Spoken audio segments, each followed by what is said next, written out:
Let's get into 1950s cinema a little bit here. There's many robot films produced, too many for me to get into, but two movies and two robots stand out. The first one is The Day the Earth Stood Still. This is 1951. This is directed by Robert Wise. Now, Wise was a very versatile director. He made dramas, horror films, science fiction, musicals. Guy did a lot of different styles, worked in a lot of different genres.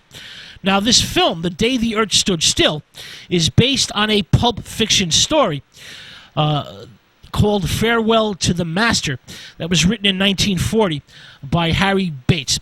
Now, The Day the Earth Stood Still is an unforgettable movie that's produced at the beginning of the 1950s science fiction boom. Wise directs with great, with great pacing and sensitivity. Now, let me get into the plot a little bit here. A flying saucer lands in Washington, D.C., and a soft-spoken emissary from outer space arrives, known as Mr. Klaatu, who's played by Michael Rennie. Now, Mr. Klaatu is a human. He's a humanoid. But along with Mr. Klaatu, there's an 8-foot-tall robot named Gort.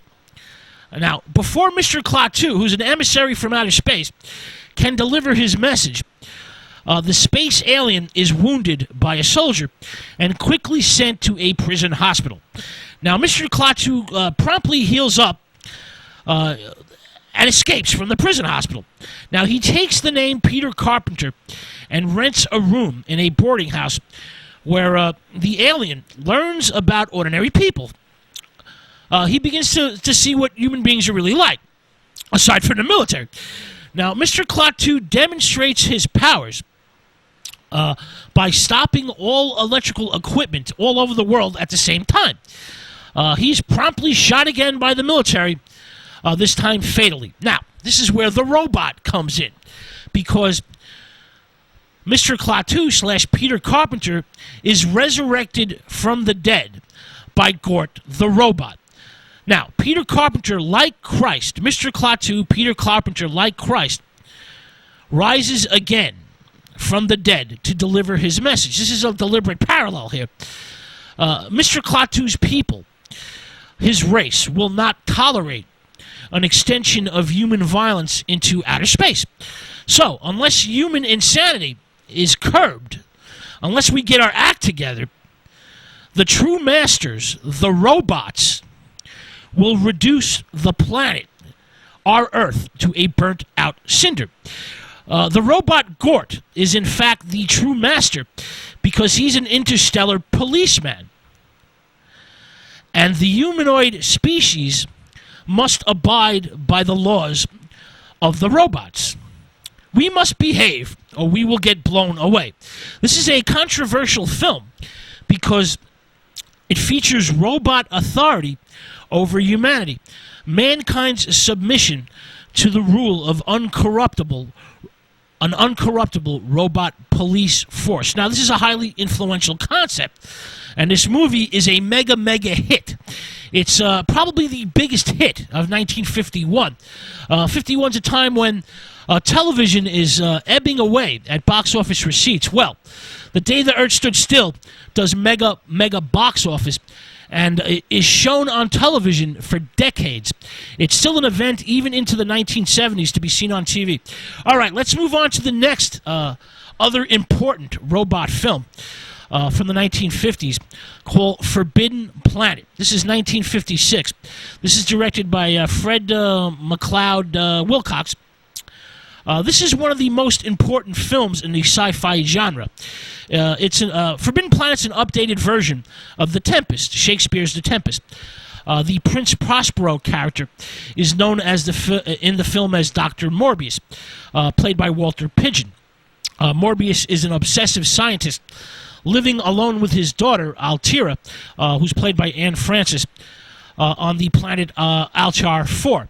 Now, the Altira character is the virginal Miranda figure from the play The Tempest. Now, a spaceship lands to investigate the fate of a lost colony because Morbius and his daughter Altira are the sole survivors of the colony, the lost colony.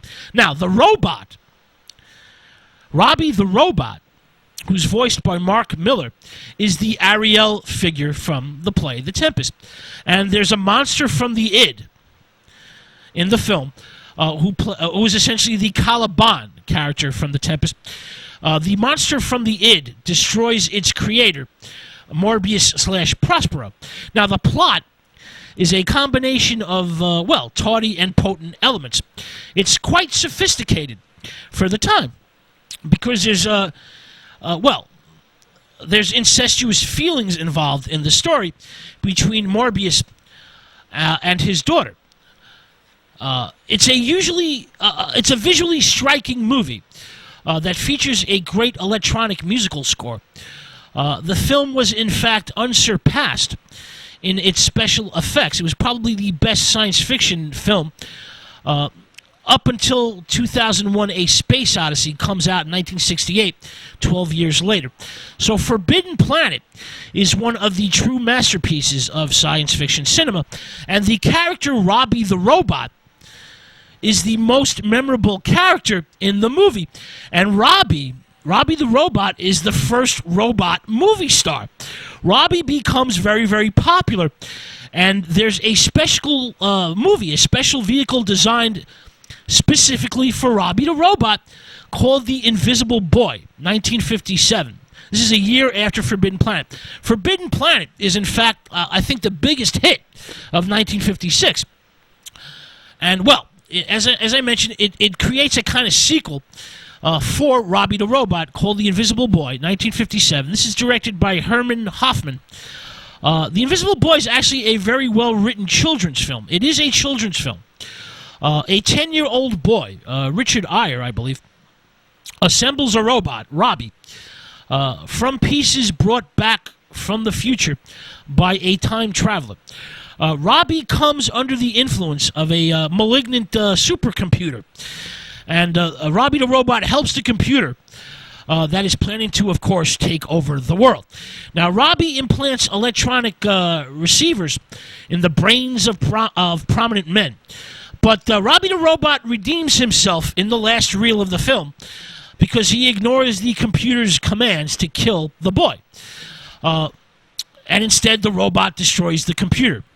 So the moral in The Invisible Boy is that machines shaped like men are more trustworthy than machines that do not resemble humanity. Robbie becomes a TV star after the movie, and, he's still popular today. Robbie appears in 2 episodes of The Twilight Zone that are written by Rod Serling. The episode Uncle Simon from 1963 that features Sir Cedric Hardwicke, and the Brain Center at Whipple's from 1964 that features Wally Cox. And Robbie also appears in an episode of Lost in Space from 1965 as Robot B9 in the episode known as War of the Robots. And he does, quite a few television commercials during the late 1950s and early 1960s. All right, let's move on to television robots from the 50s and 60s. All right, The Twilight Zone. I mentioned The Twilight Zone. Well,